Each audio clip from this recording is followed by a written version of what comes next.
Hello and welcome back to Will's World Reviews and More. I'll be just doing my review of Extreme Rules 2016.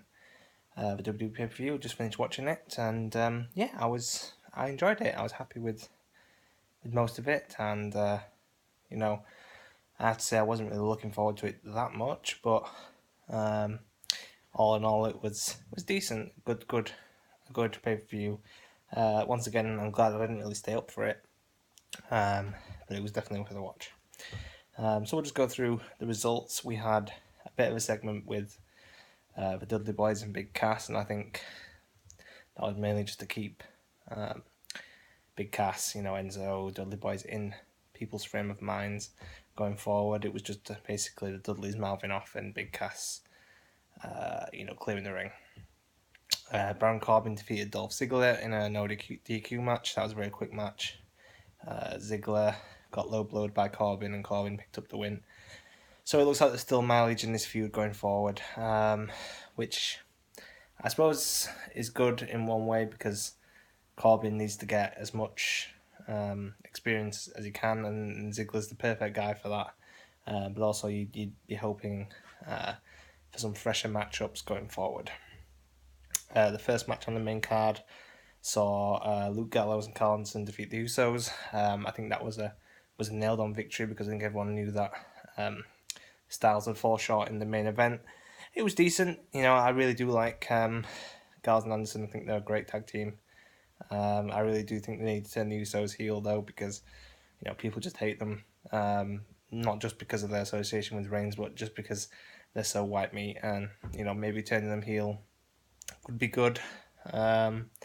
And Gallows and Anderson going forward, should have a real battle with New Day for the tag team titles, you would think. Rusev looked like an absolute monster when he defeated Kalisto for the US title. That was a great piece of booking by WWE. It made Rusev to basically look like the whole Lana Summer Rae thing never happened, and basically back to where he was when he had the undefeated streak with the US title. So can't complain about that. It was a good match, and let's hope Rusev gets booked really strong going forward. Kalisto will probably return to tag team ranks, you would think. The New Day defeated the Vaudevillains. It was an okay match. It was nice to see Xavier Woods getting a nod instead of Kofi, and he performed well. There was a chance that the Vaudevillains could have won, but the tag team division is looking very healthy at the moment, which is good, which means there'll be some more matchups going forward, and I think the New Day are set to break the record with the titles, and like I say, Gallows and Anderson should be a good matchup for them. Miz retains the IC title in what was probably the match of the night for me. Great match, near falls, great spots, just a decent performance by all four men, and including the Miz. And I'm not the Miz's biggest fan, and I think it probably was the right decision to for him to retain. He's got some good things going on with Maurice at the moment. It's a good angle. Owens and Zayn have got that angle to themselves, so let's hope that kind of gets separated from the IC title picture now. We've got maybe another match between Cesaro and Miz to settle the score, and maybe Cesaro will come out on top on that. Who knows? But great match, great athleticism from all four guys in that match. Dean Ambrose beat Chris Jericho in the Asylum match, which ultimately was the right decision considering it was his match. A great match, great spot with the thumbtacks and everything really, and Jericho's done what he always does, and that's put over talent. And these two guys are friends in real life anyway. So that's 2 straight pay-per-view wins for Ambrose, which is something he's probably not had since his Shield run. So great to see Ambrose get the victory. Charlotte retained the Women's Championship in the submission match with Natalya, thanks to a distraction by Dana Brooke, who dressed up as Ric Flair, because obviously Ric Flair was banned.